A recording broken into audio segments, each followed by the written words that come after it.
Executive Director of Calen's Light, a nonprofit that seeks to work with incarcerated residents of Tennessee to help them to have dignity, rehabilitative opportunities, and good reintegration planning for their entry back into our communities, and hopefully a version of themselves that is far better than when they became incarcerated. Gentlemen, let's welcome Tim Leeper to the microphone. I'm used to saying ladies and gentlemen. If we have a lady here, please stand up. Now's the time to stand up. Thank you, buddy. All right. Good. Give it to him. This or this? I got mine? Okay. Thank you, buddy.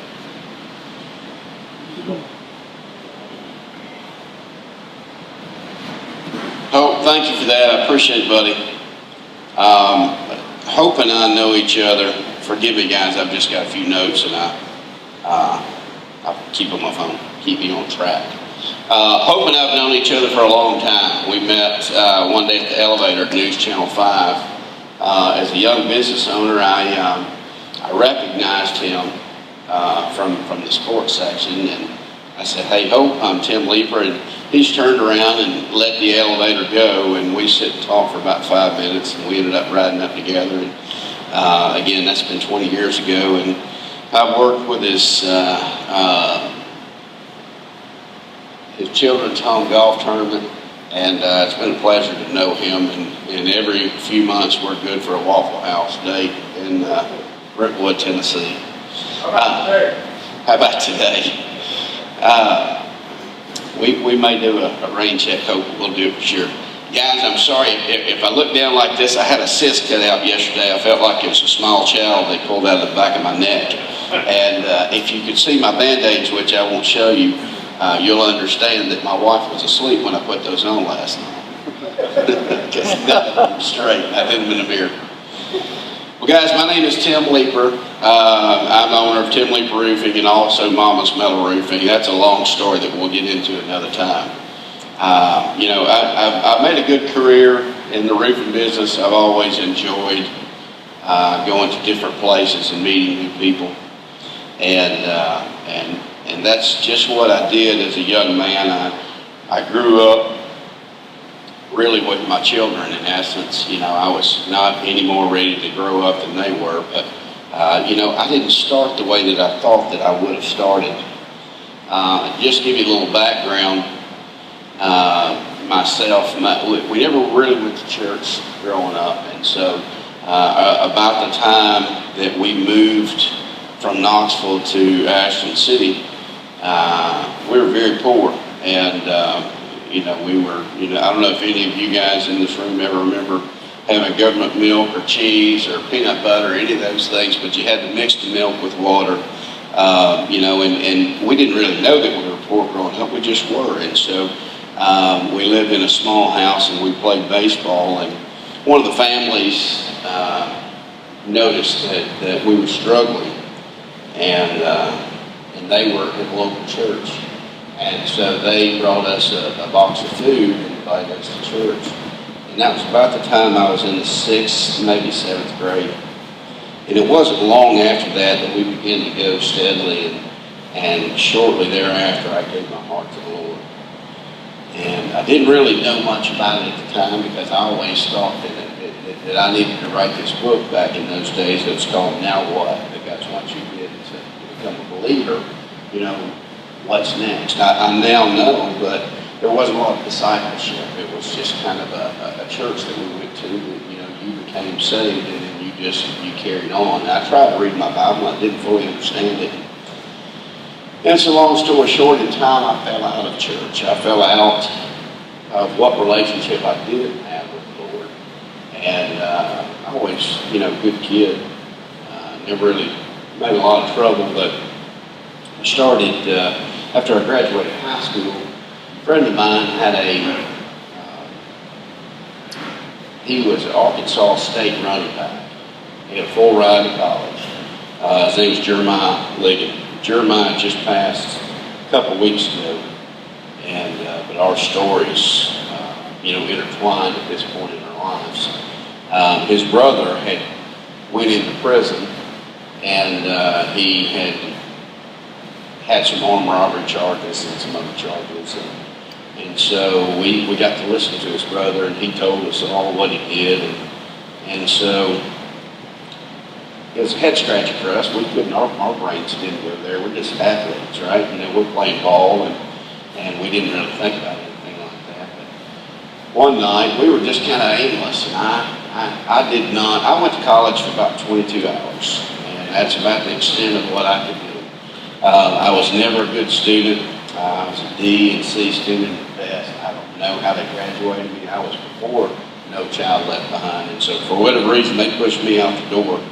And I didn't really have a clue what I really wanted to do with my life. And so Jeremiah and I, we would, one of the things that Jeremiah was this running back, and he went to school and came back, and he was smoking pot. So he was smoking pot, I was smoking pot.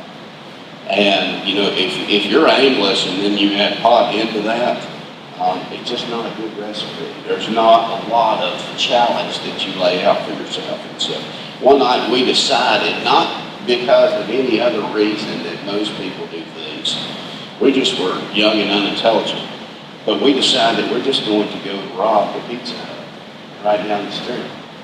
So he goes in, I sit out in the car. What seems like forever, it's a strip mall. The people next door and run the movie gallery come out and they lock the doors, and I'm thinking this guy's fixing to run out with ski masks and scare them to death, and I don't know what I need to do here. And so long story short, he runs out, we take off, and then we get just about to where we're going to hit the back road to Nashville, and there sits a police officer. And so Jeremiah said, man, just be cool. And so his definition of being cool is to roll the window down and start throwing $100 bills out the window. Nothing to see here. So I said, well, that's somewhat suspicious. So he lights us up, he pulls us over. And we'd already ditched everything that we had except for money. Now it was gone. So he says, hey, we're looking for a black guy and a white guy. And, who somebody's just robbed a Pizza Hut. So we're going to take you back to the scene. Took us back to the scene. Nothing happened. They go through our car. Nothing happens because we'd already taken everything out. And then we get down to the police station. They booked us anyway just because they wanted to sort all this stuff out. Well, his mama comes down there. And I didn't tell you this, but he was a preacher's son. So mama comes down there. When I tell you she twisted his ear, I don't know how it's still attached. She walked him from one side of that police station to the other with ear and toe. And he confessed to everything he had just done and maybe some things we hadn't done. And so I was like, well, I guess this is it.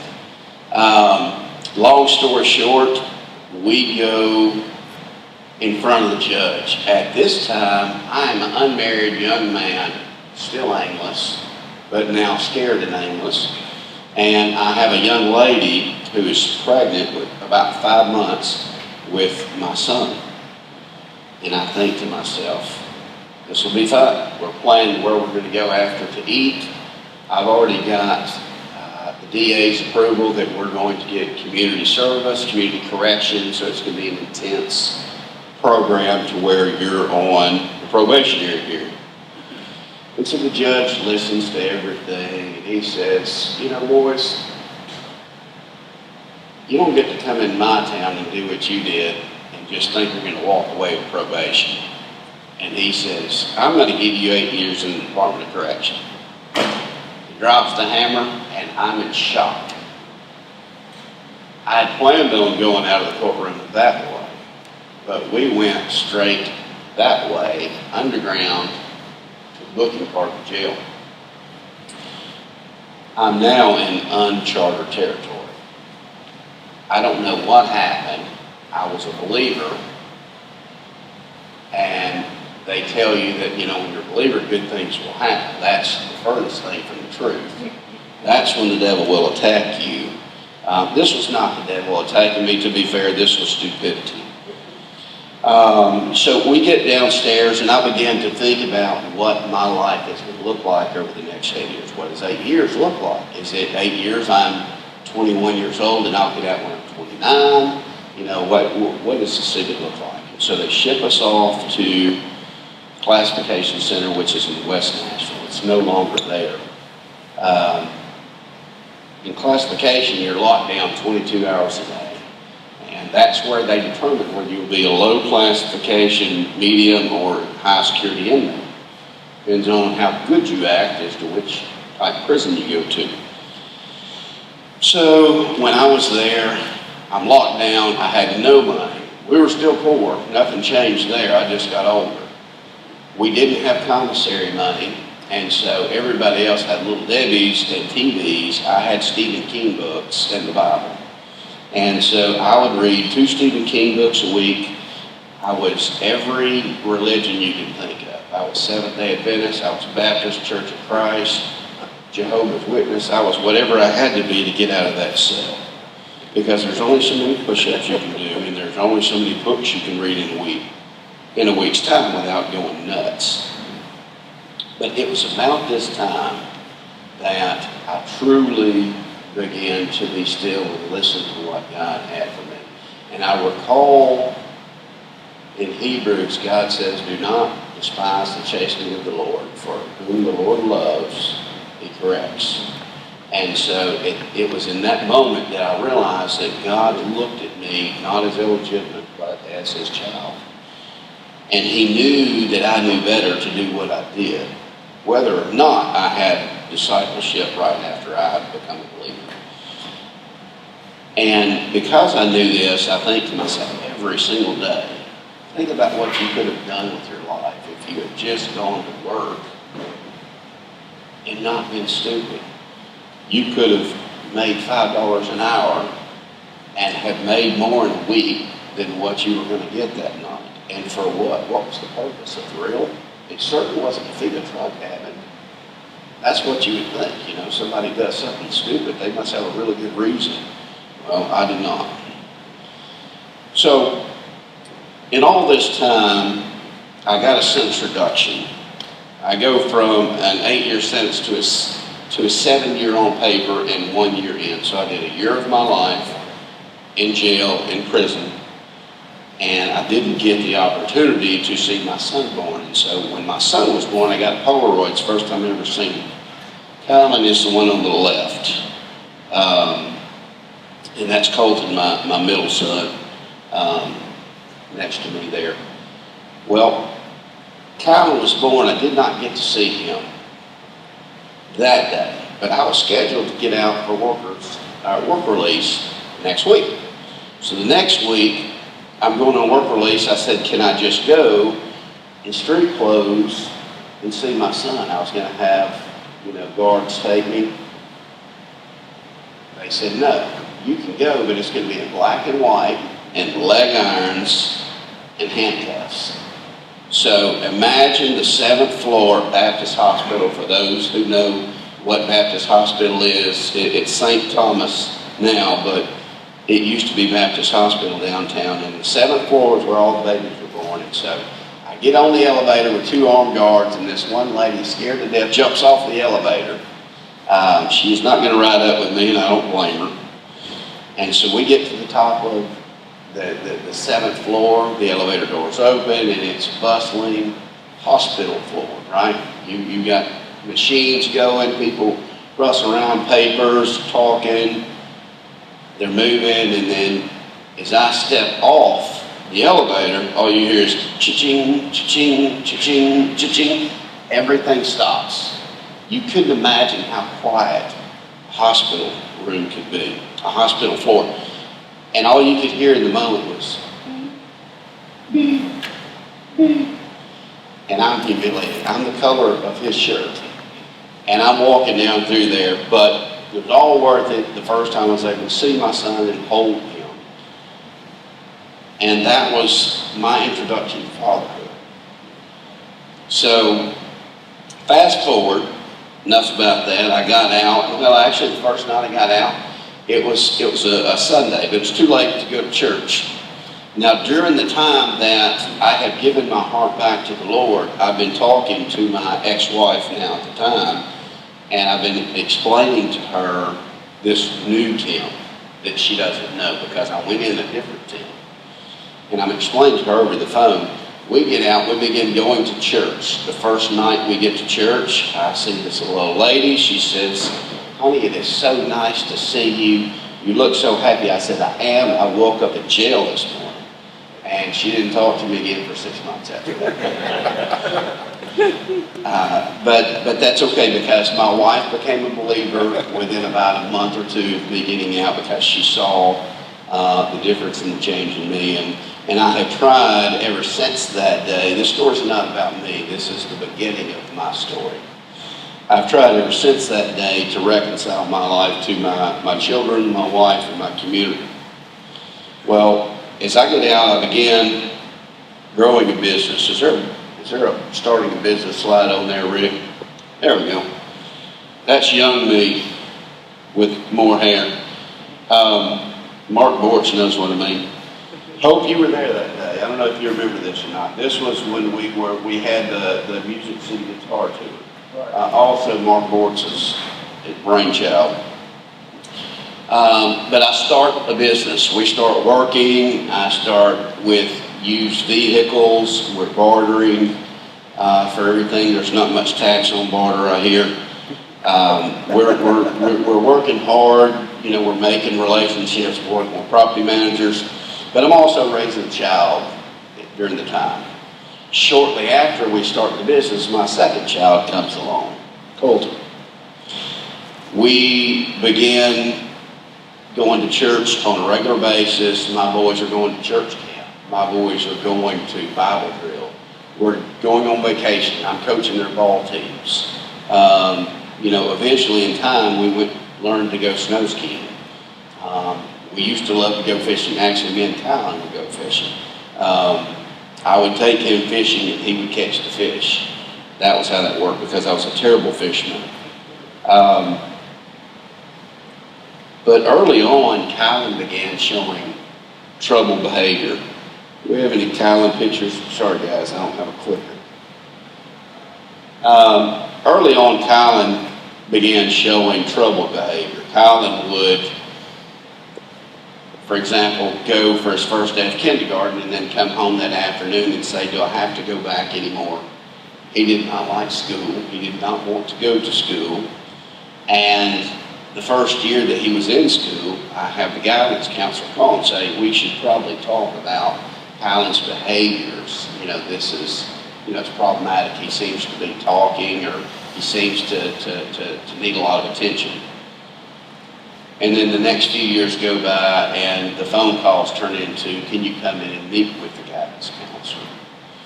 And then by the time he is at the end of elementary school, the conversation shifts from that to, "Mr. Leeper, can you bring your wife and your son, and we want to meet with you with the principal, the vice principal, the counselor, and all the teachers." And so it got very serious. By the time he got into middle school, we were in alternative school. And I realized that we have a big problem. Before, we were trying to, as believers, we said, well, we're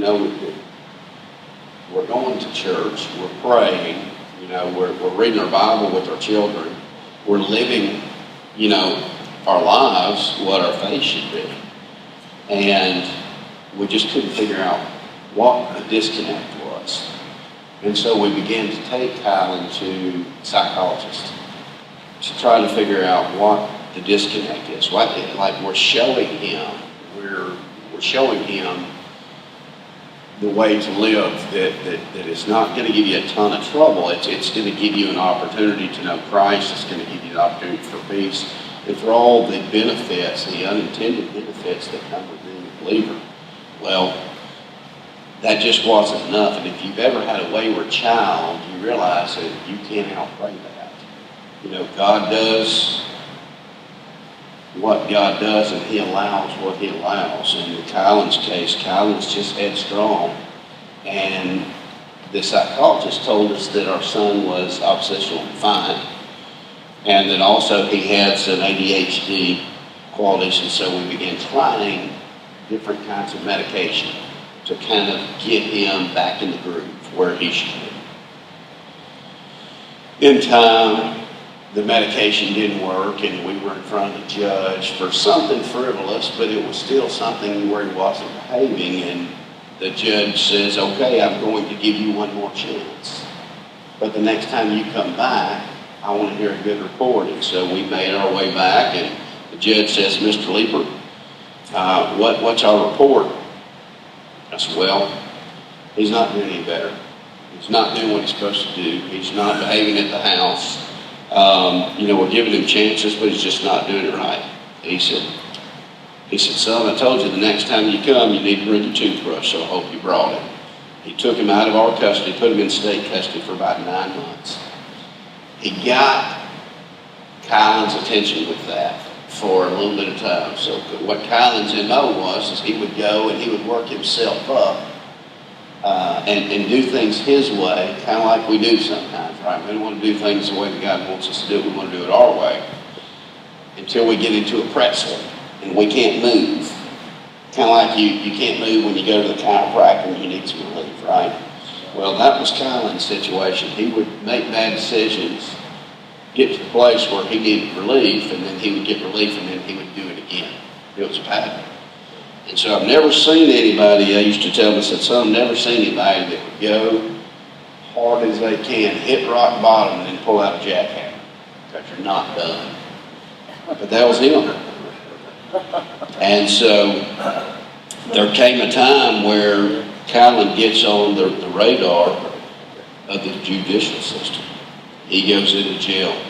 He's driving up in Smithville, and he and another of his dumb friends are driving down the road. He's got his glasses on, and he's driving with his left hand, and he shoots a flare gun with his right hand out the window as he's driving. He doesn't slow down. I think we all can think of the one dumb thing that we've done in our lives, and we scratch our head, and some of us have more than one. But we think back and we're like, what was I thinking? What was going through my mind in that one moment of time? And I don't know that anything was going through his mind, but this flare gun hit the window. Instead of hitting the outside of the house and going down into the grass and burning itself out, it hits a window, catches curtains on fire. By the grace of God, someone was home in this house to put these curtains out, right? There was still damage done, and this is not to minimize what happened, but I'm just telling you, by God's grace, somebody was there. No one was hurt, thank God. Kylan gets an 8-year prison sentence for that. So I could get a good attorney. I said, okay, it's a mistake. We've all done dumb things. And I get him out of that situation. I said, okay, we're going to be able to go on to probation instead of going to prison, right? Within 30 days of me getting him out, he does something else. He did something stupid. Wasn't equally as stupid, but it was dumb enough to where you have a second chance. You used the second chance. And again, I told you, when he hit rock bottom, he pulled his jackhammer out. So this was no different. Kylan goes into the prison system at this point. So he bounces around. He starts in a core civic facility in Hardeman County. And I'm going to get to a private prison in just a minute. Core civic, private prison, Hardeman County. And he moves 2 or 3 different places. And then he lands in Trousdale Turner in Hartsville. Anybody in the room has seen a news story or heard anything about Trousdale Turner Core Civics Prison in Hartsville? Would you raise your hand? Okay, so a few of us. Well, I want to tell you, Trousdale Turner is a private prison. In May 2023, Kylan had been in prison at this point for 40 months. He'd been up for parole twice. One time he missed, there's 3 parole board votes you have to have out of 5, so it's a simple majority. He got 2 out of the 5 votes, so he did not get out. He lands here waiting for his 3rd parole hearing in May of 23. The first week he's there, he's robbed because he's coming from another prison where he had shoes, and he had commissary, and he had clothing. And so the guy tells him, I'm taking your stuff, get out. And so he squares up with him, because that's not the kind of place that you go and just allow things like that to happen. Sometimes you don't have a choice. And so he squares up with the guy. He pulls out a prison butcher knife and he stabs him in the arm. It's a defensive wound. I knew we had a problem with this prison that was different than the other prisons when they didn't take him to the hospital. They took some little tape strips and put it on his arm. He was cut down into his tendon. Put tape strips on his arm, said he's fine. Left him there for 3 days with no shower, bloody clothes. I had to Cash App. For those of you that know what Cash App is, it's like PayPal. And I had to Cash App him $10 for dial soap and bandages, which he had to buy from another inmate. He couldn't buy it from the commissary. And then October the 7th, I was at a customer's house at 9:46 in the morning. You never forget these times. So 9:46 in the morning, I got a call from my ex-wife. And I'm with a customer. I said, hey, I can't talk right now. 9:47, I get another call from my ex-wife. And I answered the phone, and she's screaming. She said, they have killed our son. She said, Kylan's dead. And all the blood rushed out of my face, and I fell down on my knees. He had died the night before on October the 6th, 2023 at 11:55 p.m. He had taken a pill that was supposed to be a Valium, and it was pill pressed with fentanyl. And he was dead within minutes. And he used to tell me things like, Daddy, if you don't get me out of here, I'm going to die in this prison. He said, this prison is like none I've ever experienced. He said, what they do is they turn you loose into this dog kennel with animals that can kill you. And they're not concerned if you live or die. If you can make it to parole or not, that's not their concern. And he said, I don't see guards in here. He said, I will go sometimes days without seeing a guard. He said, they don't have enough staff to let us get showers every day. There was a time that he took 2 showers in the span of 23 days. They were on lockdown quite a bit because they were always understaffed, and rather than having enough staff to come in and manage the prison, they ran on the skeleton staff because they didn't, they saved money. It's a for-profit prison. By definition, I'm a serial entrepreneur. Mark Bort's a serial entrepreneur. We provide service or product for money, and the goal is to keep more than you spend. And that's what they do. The problem is, to do that, you cut corners. You understaff. You don't have programming. You don't have rehabilitative opportunity for people. And I just would tell you one thing about Kylan's overdose. You don't have to be a drug addict to die of an overdose. I think of these kids, that are smoking weed or they're taking these pills. It just takes one of those pills in a pill press with fentanyl, just a little bit, that will kill you. I watched an officer. He handled some money one time. He had his dash cam on. He handled some money from this drug addict. He'd already had him in the car, and by the time he walked around to the front of the car, after handling this money without gloves, he fell over dead. He didn't even make it around to the other side of the patrol car. That's how potent some of this stuff is. And so I wish our young people knew the dangers of these drugs. They're not just getting, pot. They're not just getting pills every time. So, and you don't know it's Russian roulette.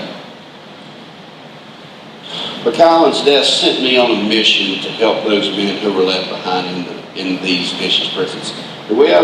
Rick, do we have a clip of the funeral somewhere? So the picture on the left, they were getting ready to put Colin in the ground.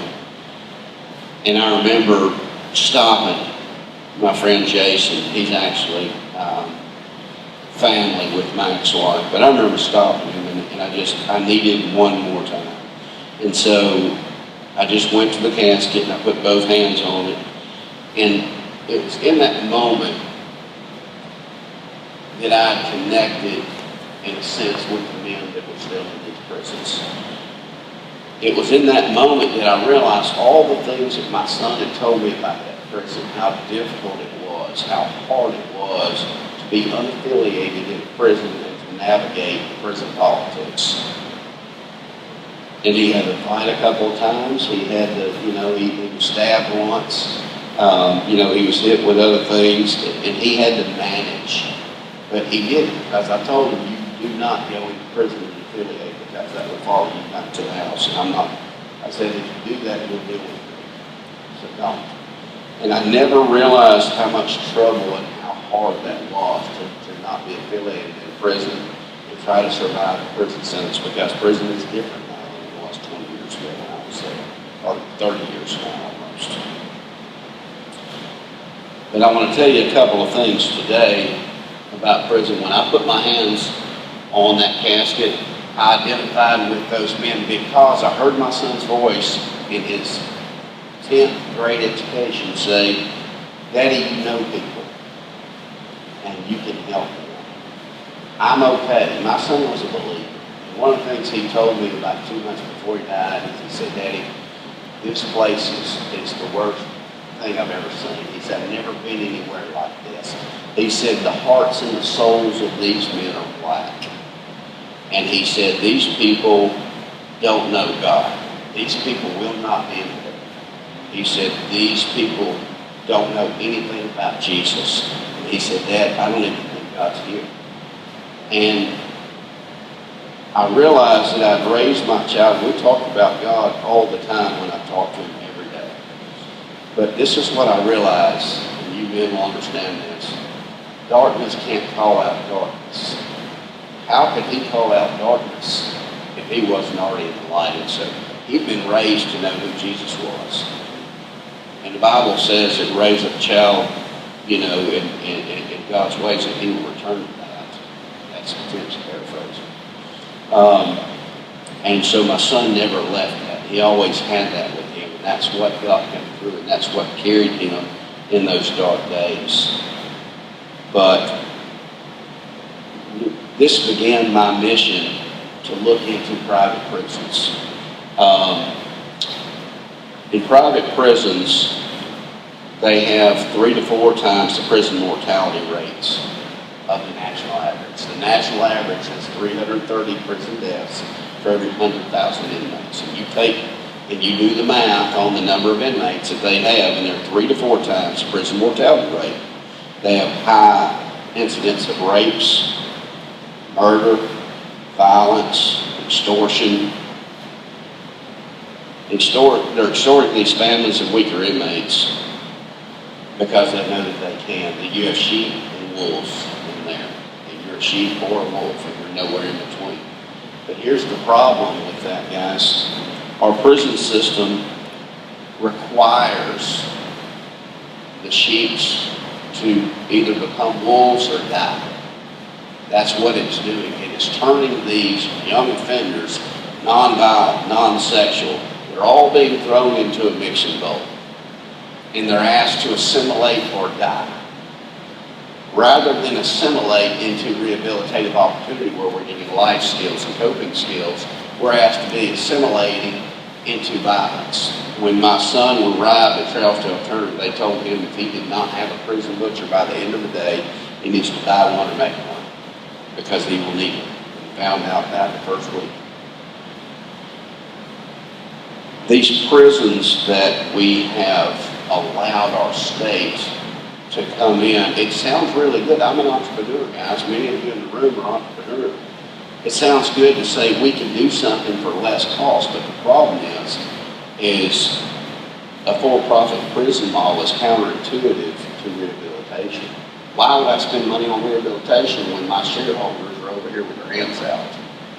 That's not how it works in the real world.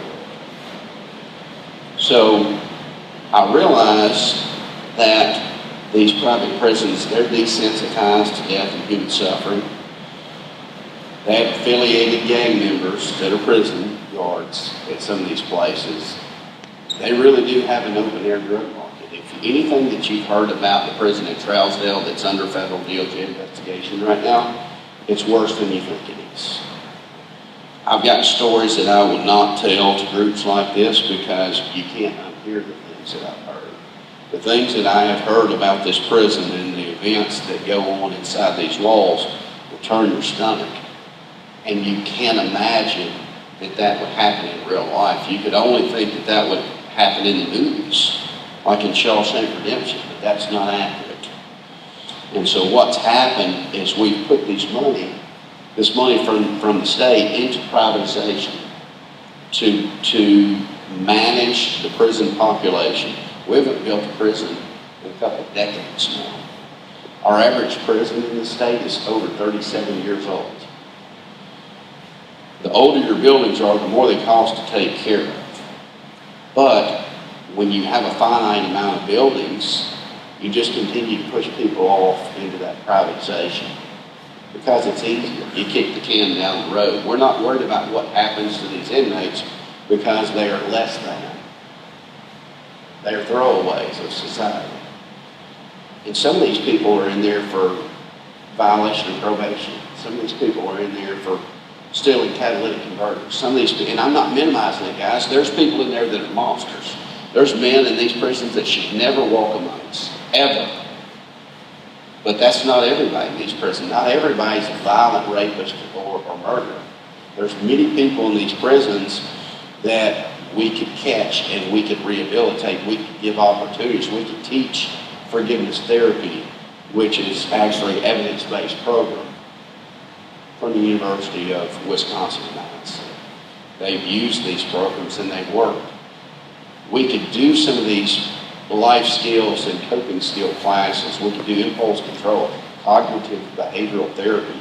We could do a number of these things that we're not doing in privatization. We're marginally doing them better in the TDOC. So if anybody works for the TDOC here, I'm sorry. I'm just saying what it is. The reason why is because I've lived it. There's a difference between policy and practice. We have to do a better job in our state of how we incarcerate people and what we do with those men that go into our prisons and women. They're souls. God looks at them as souls, and if he sees them as of value, then I see them as a value. That's why I like the cookery. Mark Bortz told me about the cookery, and I love that so much. I appreciate them giving men an opportunity to do something different. Nobody wants to be trapped in this place where they just don't seem to have a hope in the future.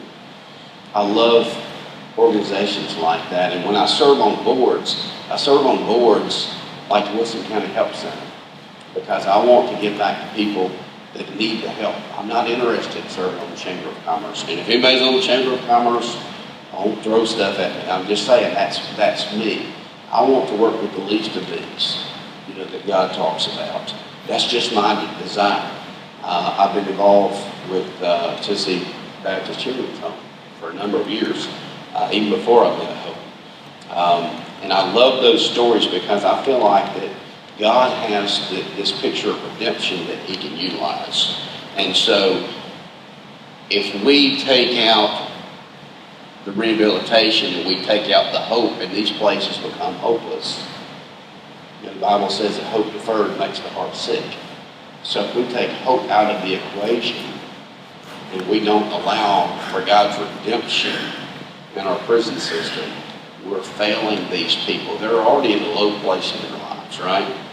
And so let's not compound that. Let's give them the tools that they need to have so that when they come back amongst our families, amongst our communities, where your grandchildren are, where your wives and your children are, that they're better versions of themselves than we allow to go into the prison system. Let's just simply give them dignity. Let's simply give them the tools that they need to come out and be different and be self-sufficient as much as possible. I'm not asking for the state to put any more money into our correction system. We spend $1.4 billion with a B dollars in the state of Tennessee in this year's budget for corrections.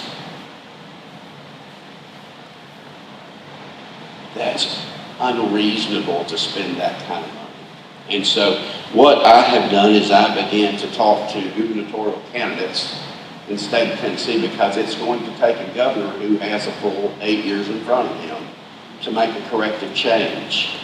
And I've asked for a seat or voice at the table that I might have influence in the say of what happens in our private prisons. Private prisons are making it more difficult for families to survive. My grandson will grow up without a father. He'll never know how funny and goofy his dad was. He'll have to hear it in stories, in pictures. And so I need to land the plane here. Guys, I appreciate your time, and I just want to say this, that I'm hopeful that our state can do something with our correction system. And I'm not just, Dave Ramsey said hope is not a plan, right?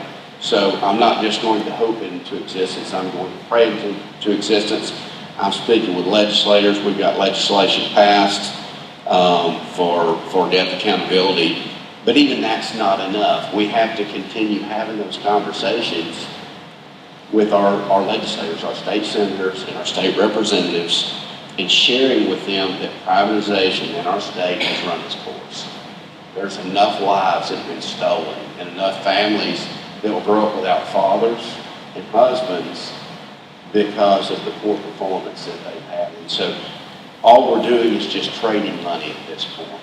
And we're churning these men up, and the system is spitting them out. And so I would just ask you simply to do one thing. If you're moved at all about what some of these men struggle with, they're just looking for a different chance. They're just looking for somebody to believe in them. Men speaking the language of respect, and for somebody to say, your crime does not have to define you unless you want it. And so, because it doesn't have to define you, you can make a different future. We lean in and get you these rehabilitative opportunities, but you lean in and put in the work. And we can only do that through our legislators and our state senators on the local levels. It's not a federal issue, it's a state issue. So if you're moved at the conditions that these men are suffering from, I would simply ask you to reach out to those people who can make a difference in that. And write an email. That's it. Just write an email. Share my story. Share about Kylan's Light.